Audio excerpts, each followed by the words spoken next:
नमस्कार, स्वागत है आपका 89 स्वदेश पर। आप देख रहे हैं एफएनओ जंक्शन। आपके साथ में हूं अभिषेक सत्यव्रतम और बाजार ने की है नवंबर सीरीज की शानदार शुरुआत।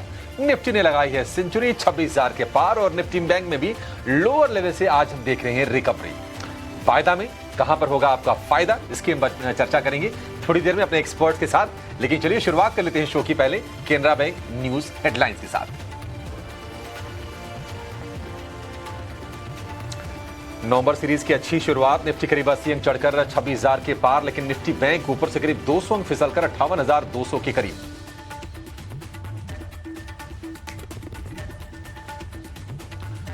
म्यूचुअल फंड नियमों में सेबी के सख्ती के प्रस्ताव से एएमसी शेयर में भारी गिरावट। HDFC, AMC, Nippon life, ABSL, AMC का शेयर 4 से 5% तक फिसले। मोतीलाल ओसवाल, यूटीआई, एएमसी और नुवामा वेल्थ में भी 3 से 7% की कमजोरी। मेटल शेयरों की चमक लगातार छठे दिन बरकरार। सेल जेएसडब्ल्यू स्टील और हिंद कॉपर में 2.5 से 6% की उछाल। वहीं टाटा स्टील, वेदांता, एनएमडीसी और जिंदल स्टील भी 2% से ज्यादा मजबूत। मजबूत नतीजों से अदानी ग्रीन का शेयर 8% दौड़ा। कंपनी के कामकाजी मुनाफे में 19% की बढ़ोतरी। वहीं अच्छे नतीजों से ब्लू डार्ट भी 12% दौड़ा। सितंबर तिमाही में ब्लू डार्ट के मुनाफे में 29% की बढ़त, मार्जिन भी सुधरा। अच्छे नतीजों से एमएनएम फाइनेंस में 3.5% का उछाल। वहीं नतीजों के बाद क्रेडिट एक्सेस ग्रामीण करीब 6% टूटा। सालाना आधार पर मुनाफे में करीब 32% की गिरावट।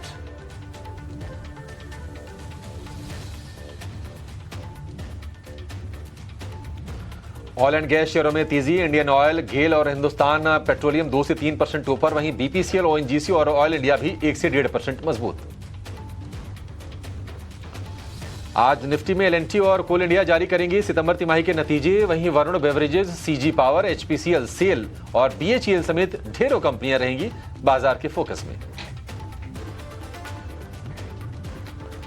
और एमटीआर फूड्स की पेरेंट कंपनी ऑर्कला इंडिया का आईपीओ पहले दिन अब तक 27% भरा। 1667 करोड़ रुपए जुटाने की है योजना। प्राइस बैंड 695 से 730 रुपए प्रति शेयर के बीच।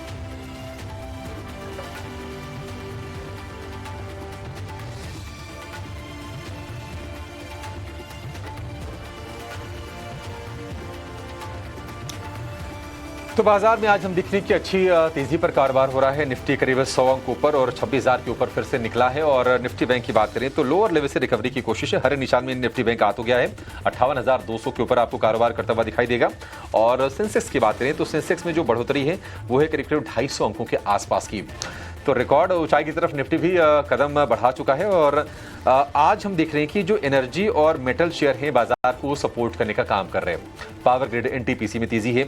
मेटल की बात करें तो जेएसडब्ल्यू स्टील, टाटा स्टील जैसे शेयरों में निफ्टी में आज हमें रौनक देखने को मिल रही है। और अडानी ग्रुप के स्टॉक्स का प्रदर्शन हम इस वक्त देख रहे हैं कि काफी अच्छा है। लीडरशिप की भूमिका में है दोनों के दोनों जो उनके दिग्गज कंपनीज हैं, अडानी एंटरप्राइजेज और अडानी पोर्ट्स। 3 से 4% के आसपास की रफ्तार हम देख रहे हैं। लेकिन जो गिरने वाले शेयर हैं आज हम देख रहे हैं कि ऑटोज में थोड़ी सी नरमी थी। हालांकि शुरुआती जो गिरावट थी उससे थोड़ी उभरने की कोशिश कर रहे हैं। एमएनएम का शेयर करीब 1% आपको नीचे दिखाई देगा। और कल की थोड़ी सी रिकवरी के बाद इटर्नल का शेयर आज फिर से 1.5% की गिरावट पर कर रहा है कारोबार।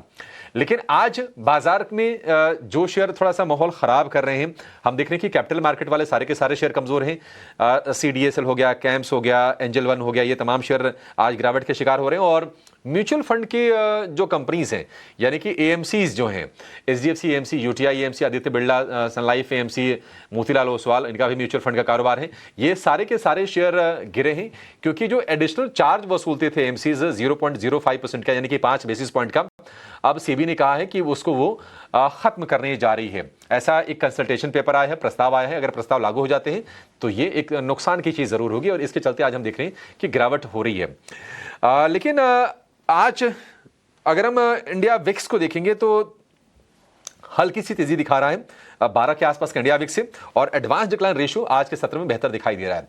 तो चलिए शो की शुरुआत करते हैं। हमारे साथ जुड़ गए हमारे आज के मेहमान एचडीएफसी सिक्योरिटीज के अजीत नायक हमारे साथ हैं। अजीत भाई, बहुत शुक्रिया आपका समय देने के लिए। स्वागत है आपके 89 स्वदेश पर। इंडेक्स पर पहला व्यू आपसे जानना चाहेंगे। एक बेहतर स्टार्ट हम कहेंगे कि नवंबर सीरीज की हुई है, अक्टूबर सीरीज की अच्छी पॉजिटिविटी के बाद, क्योंकि हमने 5.5% ऑलमोस्ट निफ्टी को चढ़ते हुए देखा है पिछली सीरीज में। जरा बताइए कि सीरीज में आप किस तरह की चाल देख रहे हैं, पूरे सीरीज का भी व्यू दीजिए, और निफ्टी बैंक को यहां से कैसे ट्रेड करना है, एफएनओ में कैसे पोजीशन करें। सर निफ्टी अगर हम देखेंगे तो काफ़ी अच्छा डेवलपमेंट देखने को मिल रहा है। टेक्निकली हम बात करेंगे तो हायर टॉप हायर बॉटम जो है वो 1 hour time frame, daily time frame पे देखने को मिल रहा है, और हम अभी थोड़ा साइकोलॉजिकल रेजिस्टेंस को भी क्लियर कर चुके हैं 26,000 का, और लगातार उसको सस्टेन करने की कोशिश कर रहे हैं। तो उस हिसाब से देखेंगे तो निफ्टी का ट्रेंड एकदम क्लियर है, पॉजिटिव है। हर बार आप देखेंगे तो हायर बॉटम बना रहा है, पिछले वाला बॉटम को ब्रेक नहीं कर रहा, तो टेक्निकली अच्छा है। अगर हम वही ओपन इंटरेस्ट डेटा को भी इसके साथ क्लब करना चाहे तो 25,800 700 पे अच्छा खासा पुट राइटिंग हुआ है, और हायर साइड में 26,300 400 पे थोड़ा बहुत कॉल राइटिंग हुआ है। बट जब भी ट्रेंड पॉजिटिव होता है तो पुट राइटिंग का वैल्यू वो बहुत जो अहमियत ज़्यादा हो जाता है। तो मुझे लगता है कि 25,700 जब तक ब्रेक नहीं करता है तब तक हम बाय ऑन डिप्स मार्केट को समझ सकते हैं, और जो रेजिस्टेंस है वो अप ट्रेंड में हमेशा वीक होता है, उसको इजीली ब्रेक किया जा सकता है। कल के सेशन में भी हमने ऐसे ही देखा कि फर्स्ट हाफ में थोड़ा सा करेक्शन था, फिर 25,800 के आसपास से ही मार्केट को एक अच्छा बाइंग देखने को मिला है नीचे के स्तर पर, और ऊपर आके क्लोज हुआ है। सिमिलरली आज भी वही दिख रहा है मार्केट में, वही सिनारियो है। सेलिंग प्रेशर जो है वो इजीली बायर्स जो है वो एब्जॉर्ब कर रहे हैं। तो मुझे लगता है कि जिस हिसाब से डेवलपमेंट हो रहा है sentiment wise, technical chart wise, open interest data wise, तो मार्केट एक अच्छा अप ट्रेंड में है। मगर रिस्क हमें मैनेज करके चलना चाहिए। 25,700 का जो लेवल है उसको ध्यान में रखें, जब तक वो नहीं ब्रीच करता है तब तक हम लोग के लिए ट्रेंड बहुत अच्छा है। ठीक है, ट्रेंड अच्छा है बाजार का, इसमें कोई दो राय नहीं है, और ठीक ठाक मजबूती हम देख रहे हैं, और रिकवरी अच्छी आ रही है। इंट्राडे में भी अगर कोई डिप्स आ रहे हैं बाजार में तो उसको बाय किया जा रहा है, तो ट्रेडर्स काफी बुलिश है मार्केट को लेकर, और ये साफ तौर पर दिख भी रहा है। अजीत, जरा बताइए कि स्टॉक्स में आप क्या रेकमेंड करेंगे, फ्यूचर्स के कौन से शेयर हैं जहां पर आप बुलिश हैं? फ्यूचर में अगर आप बात करेंगे तो मुझे दो सेक्टर सबसे अच्छा दिखाई दे रहा है, एक एनर्जी है और एक मेटल है। तो मैंने जो स्टॉक आज के लिए चूज़ किया है वो एनर्जी सेक्टर से है, टाटा पावर। आप अगर उस स्टॉक को देखेंगे तो एक अच्छा कंसोलिडेशन के बाद आज ब्रेकआउट दिखाई दे रहा है, और उसके अंदर एक लॉन्ग बिल्ड, अभी तक के लिए एक लॉन्ग बिल्डअप भी डेवलप हुआ है। हालांकि वो एक प्रोविजनल फिगर है, एंड ऑफ द डे हमें पता चलेगा कि एक्चुअल हुआ क्या है उसमें। मगर जिस हिसाब से पैटर्न डेवलपमेंट हुआ है चार्ट पे, जिस हिसाब से उसका अगर हम ओपन इंटरेस्ट जो चेन डेटा है उससे एनालाइज करें तो मुझे लगता है कि टाटा पावर एक अच्छा बेट हो सकता है, और उसमें एक तेज़ी हम देख सकते हैं। करंट लेवल जो फ्यूचर्स का चल रहा है वो 413 का है, स्टॉप लॉस 398 के आसपास लगाना ज़रूरी है, और अपसाइड में 435 का टारगेट मैं एक्सपेक्ट करता हूँ टाटा पावर।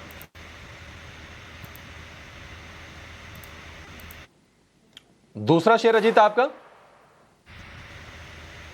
सर थोड़ा वॉइस क्लैरिटी नहीं था, वापस बोल सकते हैं? सर एक ही शेयर आपका टाटा पावर ही है या फिर कोई दूसरा शेयर भी है? नहीं, एक ही शेयर मैंने रेकमेंड किया है, टाटा पावर।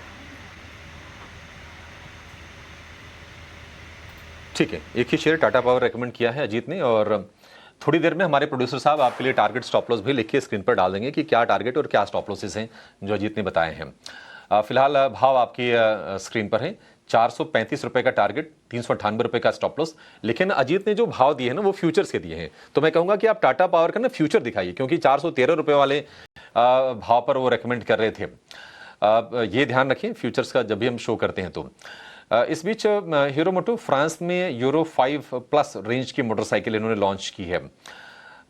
ठीक है, फ्रांस में या फिर यूरोप में लगातार अपने प्रेजेंस बढ़ा रही है हीरो मोटो, और कुछ दिनों पहले हमने देखा था कि यूके में एक उन्होंने करार किया था डिस्ट्रीब्यूशन के लिए, नेटवर्क के लिए, और 51वां देश बना था यूके। अब फ्रांस में इन्होंने हंक 440 लॉन्च कर दिया है। तो लगातार हम देख रहे हैं कि जो प्रेजेंस है यूरोपियन नेशंस में, यूरोप में प्रेजेंस बढ़ा रही है कंपनी।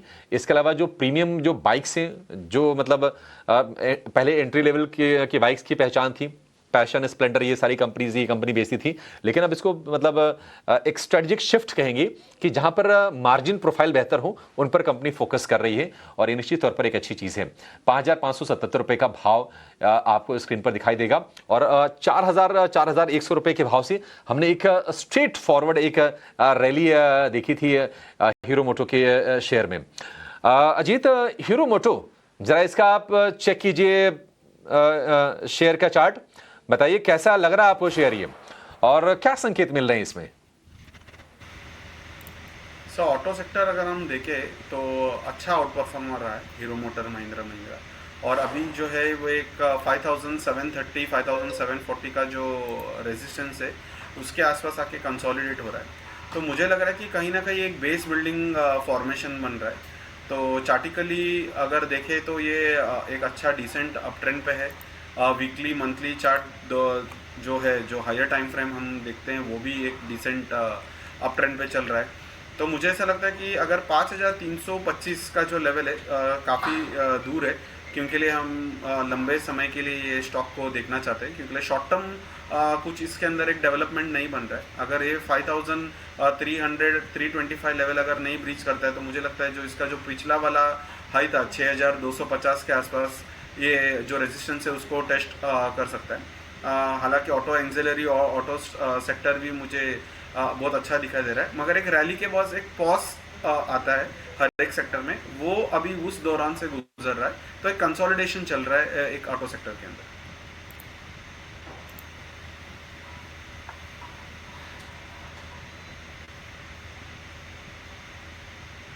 मोटो को लेकर चलिए छोटा सा ब्रेक लेंगे, ब्रेक के बाद फिर से वापस लौटेंगे।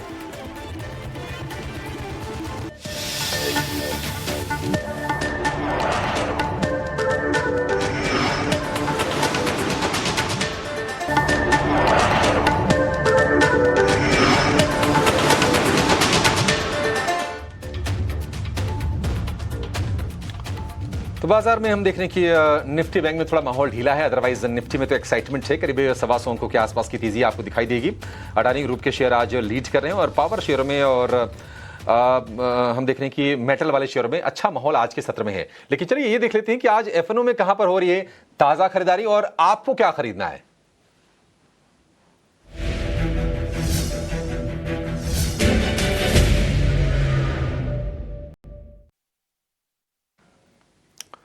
ताज़ा खरीदारी की अगर हम बात करें आज के सत्र में, तो आप देखेंगे कि अडानी ग्रीन में तेजी है। अडानी ग्रुप के तो सारे के सारे स्टॉक्स चल रहे हैं। अडानी ग्रीन, इसके नंबर्स भी आए थे, 11% ऊपर आपको शेयर दिखाई देगा। सेल में करीब 6.5% की शानदार तेजी। आज सुबह के सत्र में हमारे साथ एक एक्सपर्ट थे सौमिल मेहता, उन्होंने सेल को रेकमेंड किया था, तब ये शेयर करीब 3% के आसपास ऊपर था। आप देखिए करीब 7% चढ़ के डे हाई के आसपास शेयर आपको कारोबार करता हुआ दिखाई देगा। और गेल में करीब 3.5% की तेजी। आरईसी 4% के मूव्स यहां पर दिखाई दे रहे हैं। अजीत, आप जरा बताइए इनमें से कौन सा शेयर आपको एक्साइटिंग लग रहा है और कहां पर आप पोजीशन और ऐड करने की सलाह देंगे?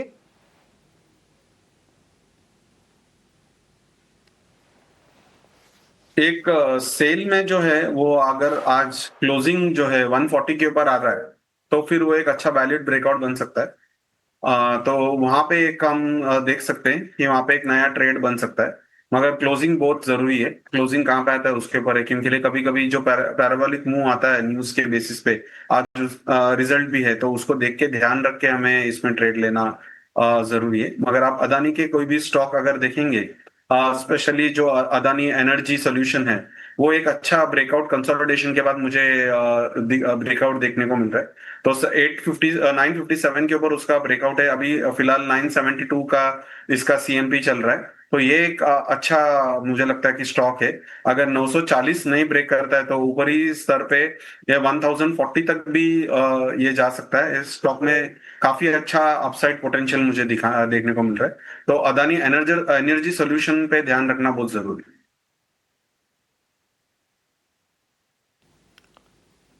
अडानी एनर्जी सॉल्यूशन पर ध्यान रखने मतलब इसको खरीदना कब? अच्छा, अभी लेना है इसको 940 के स्टॉप लॉस से? हम जो 940 का लेवल है वो रिस्क देखो, सब हर जगह रिस्क इंपॉर्टेंट होता है। अगर अभी ले रहे हैं तो क्वांटिटी थोड़ा कम लेके हम ले सकते हैं। अगर 950 के आसपास आता है थोड़ा क्वांटिटी बढ़ जाएगा। क्योंकि रिस्क 940 का ही है। 940 के नीचे अगर स्टॉक चले जाता है तो जो पैटर्न में देखता हूँ वो इनवैलिडेट हो जाएगा।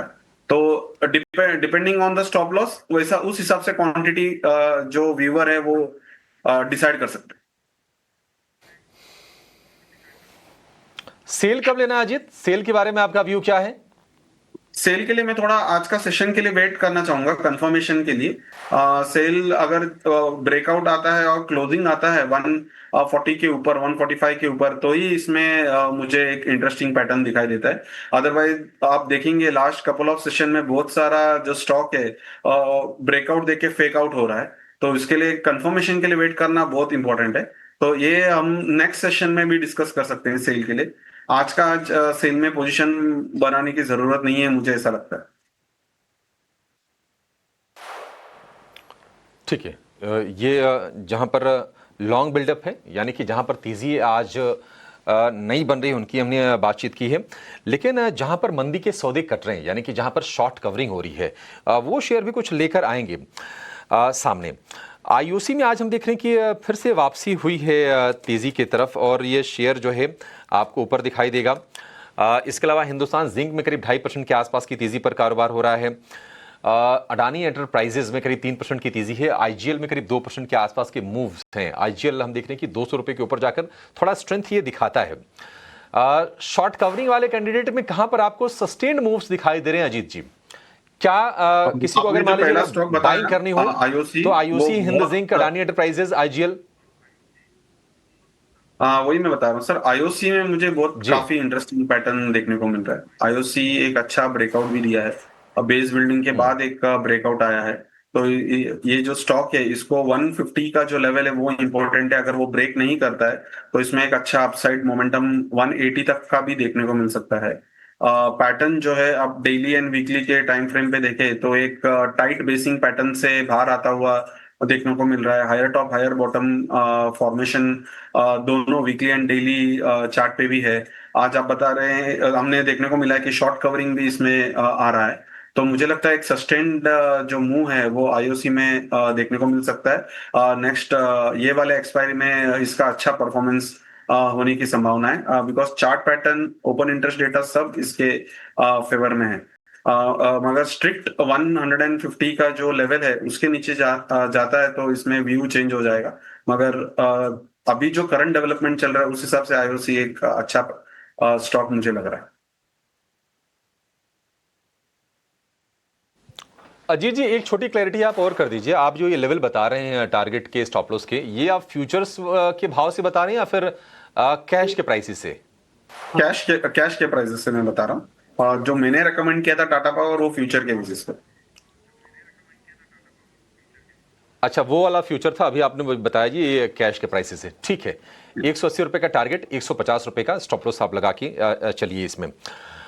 लेकिन चलिए अब ये जान लेते हैं कि कहाँ पर हो रही है बिकवाली और कहां पर कट रहे हैं तेजी के सौदे, उनकी करेंगे बातचीत।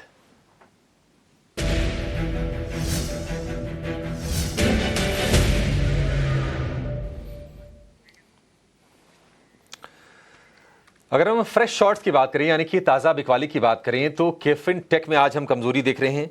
बीओबी जो सरकारी बैंक थे उसमें ये स्ट्रांग था, लेकिन ये शेयर आज नीचे आ रहा है। इंटरग्लोब एविएशन का शेयर कल भी कमजोर था और आज भी हम देख रहे हैं कि इंडिगो के शेयर में कमजोरी का ही थोड़ा माहौल दिखाई दे रहा है। कल भी ये शेयर गिरा था, फ्रेश शॉर्ट नहीं है इसमें, तो ऑलरेडी शॉर्ट हो रहा था, कल भी शॉर्ट ही था। तो ये एक शेयर इंटरग्लोब एविएशन का है। इसके अलावा पीबी फिनटेक, पॉलिसी बाजार में आज के सत्र में हम कमजोरी देख रहे हैं 3% के आसपास की। कोई शेयर जहां पर फ्रेश शॉर्टिंग के मौके बन रहे हो अजीत जी आपके हिसाब से? सर अप ट्रेंड मार्केट में मैं थोड़ा सा अवॉइड करता हूँ शॉर्टिंग रिकमेंडेशन देना, क्योंकि ट्रेंड के साथ रहना मुझे पसंद है। अगर खराब स्टॉक भी अच्छे ट्रेंड में या तो साइडवेज हो सकता है या तो फिर रिकवरी करने का चांसेस है। इसके लिए मैं सेल के लिए कोई स्टॉक अभी फिलहाल रिकमेंड नहीं करना चाहता हूँ। मगर आपको पर्टिकुलरली अगर व्यू चाहिए कि के फिनटेक और पॉलिसी बाजार में कौन सा वीक स्टॉक है, तो मुझे लग रहा है कि के फिनटेक थोड़ा सा वीक स्टॉक दिखाई दे रहा है। तो उसमें अगर किसी का लॉन्ग करने का इंटरेस्ट है या लॉन्ग है तो अवॉइड करना उचित रहेगा। के फिनटेक वीक दिखाई दे रहा है, 4.5% के आसपास की गिरावट है। अ, तेजी के सौदे कहां पर कट रहे हैं, जरा उनकी बातचीत कर लेते हैं। तो 2 शेयर हमने चुने हैं। एक तो सम्मान कैपिटल, हालांकि ये तो वायदा बैन में होगा शेयर, ये एक बार मैं फिर से चेक कर लूंगा, वायदा बैन में है निश्चित तौर पर ये। और दूसरा जो शेयर है वो है इंडस टावर का। इंडस टावर ये हमने अच्छी तेजी हाल फिलहाल देखी है, और मैं एक सिटी की रिपोर्ट भी देख रहा था कि वो अच्छी रिपोर्ट आई थी इंडस टावर के लिए, कोई ज्यादा कमजोरी है नहीं। इन दोनों शेयरों में कोई कमजोरी आप बढ़ते हुए देख रहे हैं क्या अजय जी, या फिर नहीं, वायु डिप करेंगे? दोनों शहर अच्छा है। आपने जैसा बोला समान कैपिटल बैन लिस्ट में है, और इंडस टावर में जो 3-4 दिन का रैली आया जी। उसके बाद एक रेजिस्टेंस जोन था 390 के आसपास, वहां पे वो कंसोलिडेट हो रहा है। तो मुझे लगता है कि इसमें भी बहुत बड़ा कमजोरी देखने को नहीं मिल सकता है। जो डिप आएगा 370 के आसपास वो एक अच्छा बाइंग अपॉर्चुनिटी बन सकता है। और वापस ये जो ट्रेंड है रिज्यूम होने का जो प्रोबेबिलिटी है वो ज्यादा है, और 410 420 का एक रेजिस्टेंस जोन है, वहां तक ये टेस्ट कर सकता है इंडस टावर। ठीक है, चलिए इसी के साथ इस शो को यहीं पर समाप्त करने का समय भी हो गया है। अजीत जी बहुत शुक्रिया आपका समय देने के लिए, आज हमारे शो में जुड़ के तमाम स्टॉक्स पर अपनी राय देने के लिए। इस शो में फिलहाल इतना ही, लेकिन आप अपने सवाल हमसे जरूर पूछिएगा। एक शो के बाद हम लेकर आएंगे योर स्टॉक्स। नमस्कार।